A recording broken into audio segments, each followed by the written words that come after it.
11वें अध्याय में विश्वरूप का वर्णन है। मदनुग्रहाय परमं गुह्यम अध्यात्म संगीतम यद्योक्तम वचस्तेन मोहोयम विरतो मम। भगवान ने 11वें अध्याय में ये बताया कि हमारा ये जीवन दो प्रकार से चलता है। एक तो हमें पुरुषार्थ करना पड़ता है और दूसरा परमात्मा की कृपा हो जाए। कई बार ऐसा होता है हम सब प्रकार का साधन करते हैं पर परमात्मा की कृपा नहीं होती तो हमारा काम कहीं ना कहीं अटक जाता है। और कई बार परमात्मा की कृपा तो है परंतु हमारी ये गलती कि हम पुरुषार्थ नहीं करते, इसलिए भी बात अटक जाती है। तो 11वें अध्याय में भगवान ने कहा कि जीवात्मा को खुद से अपना प्रयत्न करना पड़ता है और जब वो प्रयत्न करता है तो परमात्मा की कृपा उसके ऊपर हुई और उसके जीवन में अपने आप परिवर्तन आ जाता है।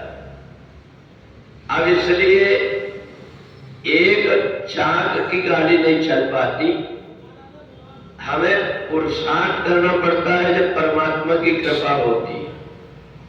परमात्मा हमें भोजन का साधन उपलब्ध करा सकते हैं कि हम भूखे न रहे, पर पुरुषार्थ हमें करना पड़ेगा कि हमें अपने हाथ से खाना पड़ेगा।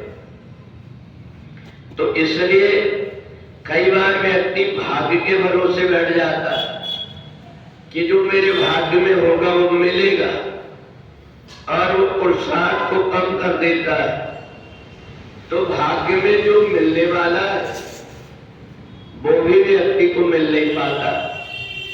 इसलिए दोनों चीजें जरूरी है। हमें पुरुषार्थ करना पड़ता है।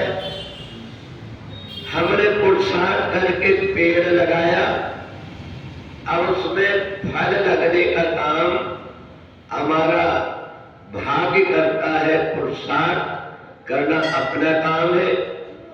हमारे भाग्य परमात्मा के आशीर्वाद से मिलता है। तो इसलिए अर्जुन भगवान के पास में है, जितना उसका सामर्थ्य है उतना उसने जब किया तो भगवान ने ये देख करके बता दिया कि तुमने जो कुछ पुरुषार्थ किया है, जो हिम्मत जुटा करके यहां तक आए, अब तुम्हारा भाग्य साथ देगा।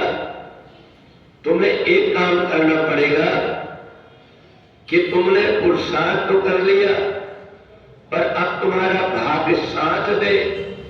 इसलिए मैं तुम्हें ज्ञान करा रहा हूं कि तुम्हारे अंदर की जो शक्ति छिपी हुई है उस शक्ति को मैं जागृत कर रहा हूं और उस जागृत शक्ति के द्वारा तुम्हारी विजय निश्चित है। और इसलिए तुम पुरुषार्थ करके युद्ध भूमि में आ गए। अब मैं तुम्हारी शक्ति को जागृत किए देता हूं। ये जितने भी कौरव दल के साथ देने वाले हैं इन सब की मौत आ गई है। निमित्त मात्रम भव सब साचे, तुमको निमित्त बनना है केवल। तो इसलिए जो व्यक्ति पुरुषार्थी होता है उसका कोई भी कार्य जो कुछ होता है वो भाग्य, जिसे हम परमात्मा की कृपा कहते हैं, उससे पूरा हो पाता है। तो जब तक कि दोनों एक साथ ना हो जाए तब तक की क्रिया अधूरी रहती है। तो इसलिए जितना परमात्मा ने हमको सामर्थ्य दिया है उतना हम पुरुषार्थ करें और उसके बाद जो कुछ भी होता है परमात्मा की इच्छा समझ करके उसको स्वीकार कर ले। हमें ये नहीं सोचना है कि मैंने पुरुषार्थ किया था उतना मेरे को फल नहीं मिला, क्योंकि भाग्य में जो कुछ था वो मिल गया। परंतु जब तक व्यक्ति पुरुषार्थ नहीं करता तब तक उसको कुछ मिलता नहीं। इसलिए भगवान ने अर्जुन को कहा कि इन सबकी मौत आ गई है, पर तुम्हारा निमित्त बनना है, इसलिए तुम निमित्त बनोगे। वैसे तो मैं भी इनको मार सकता हूं, परंतु इनका निमित्त तुम्हारे से जुड़ा हुआ है, तुम्हारे हाथों से इनका वध होना है। इसलिए भगवान ने अर्जुन को शक्ति जागृत कराया और उसके पुरुषार्थ के कारण ही उसके अंदर जो अज्ञान था वो अज्ञान दूर करके, और भगवान ने जो मोह के दलदल में अर्जुन फंसा हुआ था उससे हटा करके और वास्तविक ज्ञान करा करके और उसे पृथ्वी का सुख भोगने का मौका दिया। तो इसलिए प्रत्येक व्यक्ति को अपने जीवन में पुरुषार्थ करना चाहिए। जो कुछ भी आगे फल होता है उसको परमात्मा की इच्छा सोच करके और स्वीकार कर लेना चाहिए।